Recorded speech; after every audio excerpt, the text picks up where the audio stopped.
ಮಾಲಿಕೆ 5 ಪುಸ್ತಕ ಪರಿಚಯ 48 ತಿಂಗಳ ವಿಶೇಷ ಸರಣಿ ವಿಶೇಷ ಕೆ.ಪಿ. ಪೂರ್ಣಚಂದ್ರ ತೇಜಸ್ವಿ ಹಾಗೂ ಪ್ರದೀಪ್ ಕೆಂಜಿಗೆಯವರ ಪ್ಯಾಪಿಲಾನ್ ಸರಣಿ.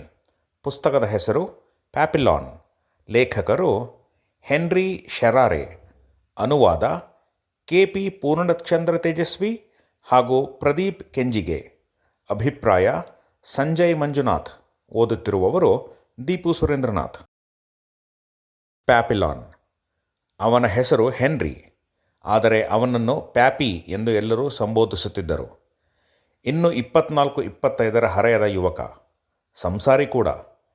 ತನ್ನದಲ್ಲದ ತಪ್ಪಿಗೆ ತನ್ನದೇ ಫ್ರೆಂಚ್ ಸರ್ಕಾರದಿಂದ ಜೀವಾವಧಿ ಶಿಕ್ಷೆಗೆ ಗುರಿಯಾಗುತ್ತಾನೆ ಮತ್ತು ಅವನನ್ನು ಗಯಾನಾ ದ್ವೀಪದಲ್ಲಿರುವ ಜೈಲಿಗಟ್ಟುತ್ತಾರೆ.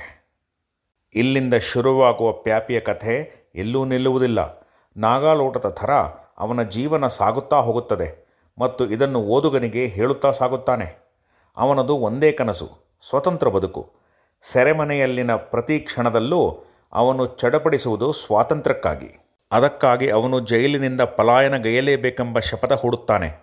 ಪಲಾಯನಕ್ಕಾಗಿ ಅವನು ಆರಿಸಿಕೊಳ್ಳುವ ದಾರಿಗಳು, ಆಯಾ ದಾರಿಗಳಲ್ಲಿ ಸವೆಸುವುದಕ್ಕೆ ಸಿಕ್ಕ ಅಪರಿಚಿತರು ನಂತರ ಪ್ರಾಣ ಸ್ನೇಹಿತರಾಗುವುದು, ಆ ಸ್ನೇಹಿತರ ಕಷ್ಟ ಕೋಟಲೆಗಳ ಕಥೆಗಳು, ಜೈಲು ಎನ್ನುವ ನರಕ ಅಥವಾ ಅದಕ್ಕಿಂತ ಹೆಚ್ಚಿನದು, ಅಲ್ಲಿನ ಕೆಲವು ಕ್ರೂರ ಮತ್ತು ವಾತ್ಸಲ್ಯಭರಿತ ಅಧಿಕಾರಿಗಳು ಹಾಗೂ ಖೈದಿಗಳು, ಹೀಗೆ ಎಲ್ಲವನ್ನೊಳಗೊಂಡ ಕಥೆ ಪ್ರತಿ ಪುಟದಲ್ಲೂ ವಿಸ್ಮಯಕಾರಿಯಾದಂತೆ ಕುತೂಹಲವನ್ನು ಹುಟ್ಟಿಸುತ್ತದೆ.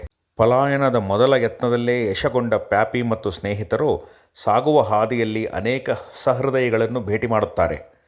ಕುಷ್ಠರೋಗಿಗಳಾದರೂ ಹೃದಯ ಶ್ರೀಮಂತಿಕೆಯಿಂದ ಕೂಡಿರುವ ಫಿಷನ್ ಐಲ್ಯಾಂಡ್ನ ದ್ವೀಪ ನಿವಾಸಿಗಳು, ಟ್ರಿನಿಡ್ಯಾಡ್ನ ಬೋವೆನ್ ಕುಟುಂಬ ಮತ್ತು ಜನರು, ಮತ್ತೊಂದು ದ್ವೀಪದ ಚರ್ಚಿನ ಫಾದರ್, ಎಲ್ಲಕ್ಕಿಂತ ಹೆಚ್ಚಾಗಿ ಗೋಜಿರಾ ಇಂಡಿಯನ್ಸ್ ಎಂಬ ಜನಾಂಗ ಪ್ಯಾಪಿಯನ್ನು ತನ್ನಲ್ಲೇ ಒಬ್ಬನನ್ನಾಗಿ ಮಾಡಿಕೊಳ್ಳುವುದು. ಅದರಲ್ಲೂ ಲಾಲಿ ಮತ್ತು ಜೋರಿಮಾ ಎಂಬ ಹೆಂಗೆಳೆಯರು ಪ್ಯಾಪಿಗೆ ಪ್ರೀತಿಯ ಸುಧೆಯನ್ನು ಹರಿಸಿ ಅವನನ್ನು ಪತಿಯನ್ನಾಗಿ ಮಾಡಿಕೊಂಡು ಸಂತಸದ ಬಾಳನ್ನು ಸಾಗುವುದು. ಆದರೆ ಅವನು ಅಲ್ಲಿಂದ ಮುಂದೆ ಹೊರಡುವಾಗ ಇವನು ಯಾಕಾದರೂ ಇವರನ್ನು ಬಿಟ್ಟು ಹೋಗುತ್ತಿದ್ದಾನೆ ಎಂದು ಓದುಗನ ಮನಸ್ಸು ಕೂಡ ಹೇಳುತ್ತಿರುತ್ತದೆ. ಅಲ್ಲಿಂದ ಮುಂದೆ ಕೊಲಂಬಿಯಾದಲ್ಲಿ ಸೆರೆಯಾಳಾಗಿ ಸಿಕ್ಕಿ ಮತ್ತೆ ವಾಪಸ್ ಗಯಾನದ ಜೈಲಿನಲ್ಲಿ ಬಂಧಿಯಾಗಿ ಅತ್ಯಂತ ಕಠಿಣ ಶಿಕ್ಷೆಯಾದ ಏಕಾಂತವಾಸಕ್ಕೆ ಒಳಪಡುತ್ತಾನೆ. ಅವನನ್ನು ಏಕಾಂತವಾಸಕ್ಕೆ ಕಳುಹಿಸಿದಾಗಲೂ ಸ್ವಾತಂತ್ರ್ಯದ ಕನಸಿಗಾಗಿ ಮತ್ತೆ ಪಲಾಯನಗೈಯಲು ಯೋಜನೆ ಮಾಡುತ್ತಾನೆ. ಅವನಿಗೆ ಯಾರಿಂದ ಸಹಾಯ ಸಿಗುತ್ತದೆ ಮತ್ತು ಸ್ವತಂತ್ರನಾಗುತ್ತಾನೆಯೇ? ಇದು ಮುಂದಿನ ಭಾಗದಲ್ಲಿ ತಿಳಿಯಬೇಕು. ಇಲ್ಲಿ ಓದುಗರಾಗಿ ಪ್ಯಾಪಿ ಜೊತೆಯಲ್ಲಿ ಸಾಗುವ ನಮಗೂ ಒಂದು ರೋಚಕ ಪಯಣ.